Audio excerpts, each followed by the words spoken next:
Ինչու չընդհատեցիք։ Որովհետև ոչ ոքի ուղիղ չվիրավորեց։ Ընդդիմությանը վիրավորելու ուղիղ Չէ, բայց ոչ մեկին հասարակական վիրավորանք չհասցվեց, դրա համար չընդհատեցի։ Այսինքն դուք Ի տարբերություն իդեպ ընդդիմադիր գործիչների, որոնք երեք առնվազն մի քանի անգամ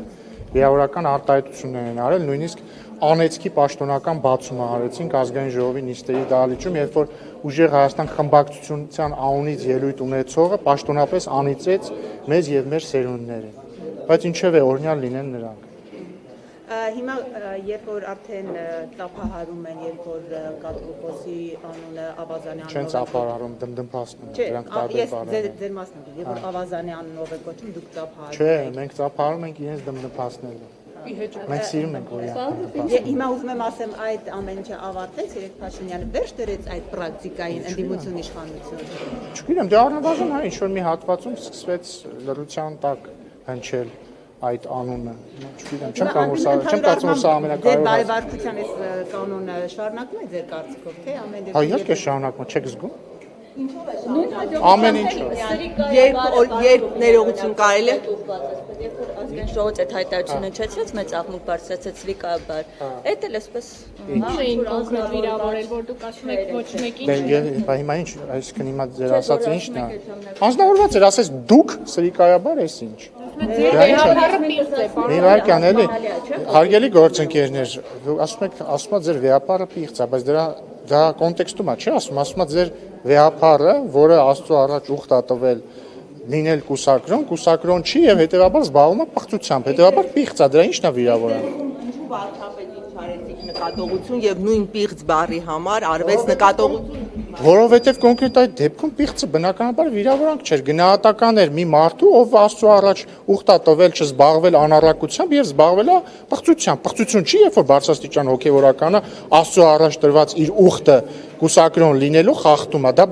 պիղծ բարի, պղծություն բարի, դասական, դե կթողեք ավարտեմ։ Սրիկայաբար բառը գնահատական չի, դա արդեն վիրավորանք է։ Գնահատական չէ՞։ Լսեք, ես հասկանում եմ, որ Ազատություն ռադիոկայանը դարձել է Էդգար Ղազարյանի փաստաբանը, ինչը շատ բան է խոսում Ազատություն ռադիոկայանը, ինչու պիղծ բառը կոնկրետ այդ կոնտեքստում չի համարվում վիրավորանք, շատ պարզ, որովհետև խոսվում է այն մասին, որ բարձրաստիճան հոգեվորականը խախտել է Աստծո առաջ տրված իր ուխտը եւ զբաղվել է պղծությամբ։ Ինչու է սրիկայաբար բառը վիրավորանք, որովհետև սրիկա բառը վիրավորանք է, հենց տենց, չգիտեմ, բառարանը բացեք, կարդացեք ինչի է վիրավորանք։ Արուբինյան այսօր Ռուսաստանի Պետդումայի նախագահն եթե չեմ սխալվում հայտարարություններ հնչեցրելու, այսպես էր ասել, հենց այդ տերմինը օգտագործել էր ցինիկաբար, իր խոսքերն է մեջբերում, ասում է Հայաստանը ցինիկաբար օգտվում է ԵԱՏՄ-ի այդպես հա առավելություններից, այդ միջոցներից, բայց միևնույն ժամանակ ԵՄ դեպի այսպես քայլեր անում, ասում է ավելի լավ իրենք մեր այդ անկեղծ լինեն։ Այ սրա վերաբերյալ ինչ կարող եք ասել եւ այդ քանի որ արդեն Նիկոլ Փաշինյանն էլ, հա, հենց կառավարության ծրագիր ներկայացնելիս ասաց, որ առաջիկան պատրաստվում է, ինչ որ ժամկետներ կան, հստակ երբ է դիմումը պատրաստվում։ Անկեղծի մասով մենք չափազանց անկեղծ ենք եւ մենք միշտ ենք անկեղծ եղել, մենք չէ որ որևէ բան ենք անում Ռուսաստանի Դաշնության հետ հարաբերությունները վատթարացնելու համար, հակառակը մենք ամեն ինչ արել ենք եւ շարունակում ենք անել նորմալ բարիդրացիական բարեկամական հարաբերություններ ունենալու համար այս կոնտեքստում ես կարծում եմ, որ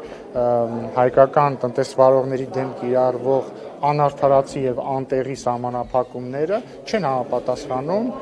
ոչ Հայաստան-Ռուսաստան հարաբերությունների ոգուն, ոչ էլ առավել եւս Եվրասիական տնտեսական միության կանոններին, որովհետեւ ես ուզում եմ հիշեցնել, որ Եվրասիական տնտեսական միության գոյության ամբողջ իմաստը ապրանքների ազատ շարժն է եւ անմաքս։ Իսկ ստեղ մենք գործ չունենք ազատության հետ առնվազն դե ֆակտո։ Ինչ վերաբերում է Եվրամիության անդամակցության կամ տեխնացու դառնալու դիմումին, հայտնի փաստ է, որ հենց ԵԱՏՄ գործընկերներն են մեզ ամեն ջանում, որպեսզի մենք դա անենք մի պարզ պատճառով, այսինքն ինչու այդպես ստացվում, որովհետև նրանք անդադ ասում են, որ մենք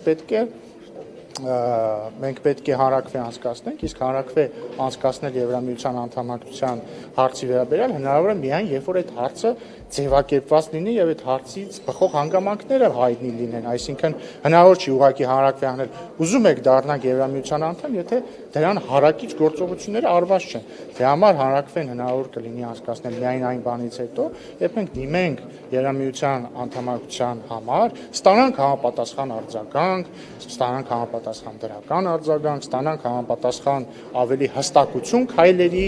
ժամանակային շրջանակների վերաբերյալ, այդ ժամանակ հնարավոր կլինի իրականացնել հանրակրվե։ Եթե դուք ուշադիր եք, ես այդ հարցին պատասխանեցի։ Հավքի վերաբերյալ, պարոն Ռուբինյան, վարչապետ Նիկոլ Փաշինյանը հայտարարեց, որ ուրախ կլինեն, որ ժամկետը ինչքան տեղ, այ հենց հաշվի առնելով, որ այդ հարցի պատասխանը դեռ չկա, դրա համար հիմա հնարավոր չի անել հանրակրվե։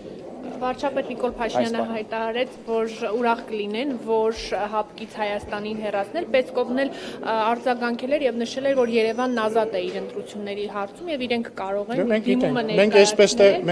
Մենք այսպես թե այնպես գիտեինք, որ Երևանն ազատ է ընտրության կայացման հարցում եւ ընդհանրապես Երևանը այսպես միշտ ազատ է լինելու իր ընտրության իրականացման հարցում։ Հարցը, այսինքն հիմա ուզում եմ հասկանալ, ինչ տարբերություն կա հեռացնել, թե մենք դիմումը կտանք եւ դուրս կգանք։ Մենք ազատ ենք։ Ինչու չենք։ Ինչպես իրավացիորեն նշել է հարգարժան պարոն Պեսկովը, Հայաստանն ազատ է իր ընտրության հարցում։ Բայց ինչու չի անում, սպասում եք։ Որովհետեւ Հայաստանն ազատ է իր ընտրության հարցում։ Շնորհակալություն։